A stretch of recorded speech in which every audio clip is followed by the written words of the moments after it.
Brett Taveau here. Unpacking Greatness is his book, Chiefs book you can find online, all about the 2021 offense. We're going to talk a little bit about the 2021 offense here, Brett, because the Chiefs, this play that Travis Kelce scores on, Andy Reid said was basically the same play that they scored on last year against the Chargers. So let's break this thing down. How did the Chiefs do this, and what stands out to you about this route by Travis Kelce? Yeah, the similarity is of course the shallow cross here that Kelce is just so good at running, and the Chiefs run a ton of. So you can see if you and to point out there before we get to the actual play, just the pass protection, the great pocket. I mean that we always want to forget about the pass protection, but look at this pocket and this vision he has to throw that. But yeah, back to the concept, the shallow cross here you can see is just Derwin James is going to be man coverage on Kelce. Right here. So he's going to run directly across, running away. And it really stresses, as you'll see the defense, that whole left side of the field's cleared out. And the Chiefs are just really, really good at finding space and understanding coverage and leverage with this shallow cross. So let's get back to 2021 here. This is the play that Travis Kelce beat them on last year, and this is a little bit different. So it's again, basically the same play, but a little bit different on the bottom side here of what the Chiefs run, and they run a little bit of a sail route here. Yeah, as we'll see, it's a similar formation. The 2022, they're going to motion to it. Here it's a static formation, trips to the field, Kelce isolated to the boundary in that condensed, compressed split that we see, and they're going to run this sail concept. A sail concept is a post, a deep out by the number 2 receiver, and then some sort of flat route, which here it's run by the running back, and that's to attack a really 3 deep zone. It's an old cover 3 beater, but also stresses some other zone, and you're putting 3 receivers, a short, intermediate, and shallow receiver to stress a zone defender, an underneath zone defender. Yeah, and we're going to see this as it goes along, but basically the route in red there that Tyreek is running, when you run to that particular spot, put somebody out in the flat, and then basically run that bottom receiver off the play, you're putting a lot of stress there to try to cover that particular route there. And if the up defender basically breaks too far toward the flat to cover the running back, then you've got that space back there to throw it. So like you said, kind of trying to pick on the zone defenders there a little bit. We'll see Tyreek Hill actually breaks a little bit open here, but that side of the play is kind of to beat zone, but over the middle is to beat man. And what did the Chiefs do to beat man? They run a lot of crossers. Yep, they run this shallow cross here, and then they've also got a guy that's his job is to create traffic, to make it difficult for any trailing defenders here. As you see, I don't know who the number 3 receiver was last year in that situation, but he runs that route just to create traffic and forces that corner, as you have written out there, over the top, which creates room for the catch.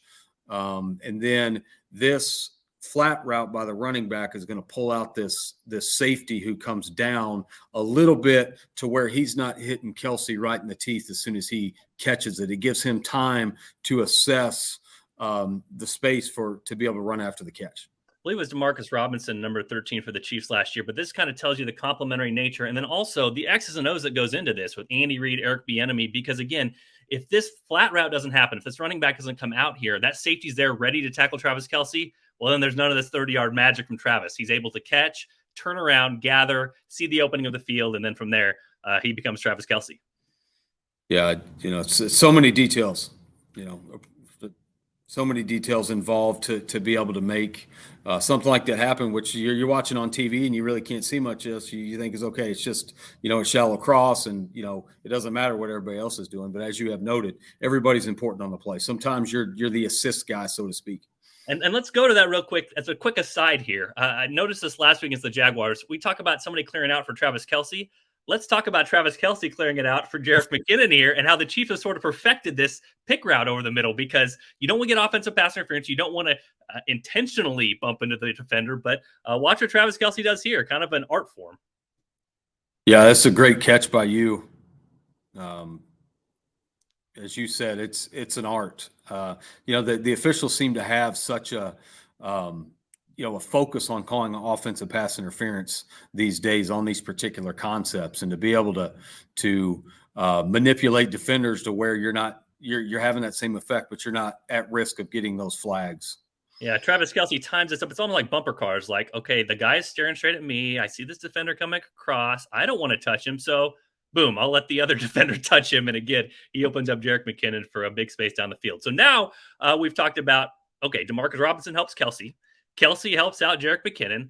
Let's now talk about Justin Watson potentially helping out Travis Kelce on this game-winning play.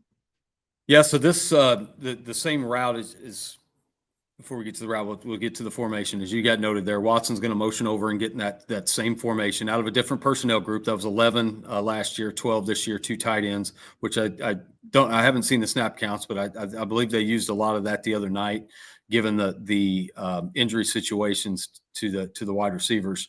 But they get in the same formation before the snap.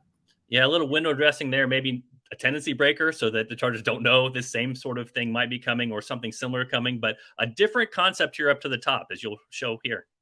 Yeah, so this is a post wheel here, which is a really good vertical man beater. And I don't know if the Chargers had a tendency to play man in the red zone, which I think, a lot of teams do because there's less space to defend. You want to get an extra hat to gap out the run game. So a lot of teams do play man. So I imagine that kind of went into the design of this, but you get the shallow cross here. That's the common denominator, which Andy Reid was talking about that you asked him about, that you get here and you get this, this traffic guy, this pick guy. And again, Justin Watson, yeah, I mean, he comes across, again, doesn't want to get pass interference. I put slows down Derwin James. Maybe not as much as the previous plays, but just enough, like you talked about, to give some traffic. Yeah, and I think he was very conscious of, knowing the job to not get that flag, that he trusted Kelce to not have to need a true pick to be able to run away from that guy. But one thing I forgot to mention, Jesse, that you have highlighted there was just the space that is cleared. If you could go back to the wide angle, the space that is cleared from the post wheel combination that you have highlighted. I flew over that. So the post wheel is totally going to clear out that entire left side of the field, which if you get man coverage here, you obviously have the defender over Watson coming to the boundary side of the field and just so much green space. So if they're running, let's say stop routes or something like that, then there's going to be defenders there to potentially make a tackle. And we see the Chiefs love these. I mean, we talk about Patrick Mahomes. He told me in the offseason one of his favorite plays is Travis Kelce on the deep over. They love these crossing patterns and to beat man coverage too. And this was a play where, Travis Kelce has not beat Derwin James that much over the course of their careers. And if you're the Chargers, game point, you probably trust Derwin James in this situation. But here, a very crucial situation. Kelce gets the leverage he needs, gets across the field. The Chiefs clear out the space. Again, a lot of things coming together in the details to make this play possible. No doubt. All right, Brett, I appreciate the time. And thanks all you guys out there for checking out the details here at the Kansas City Star.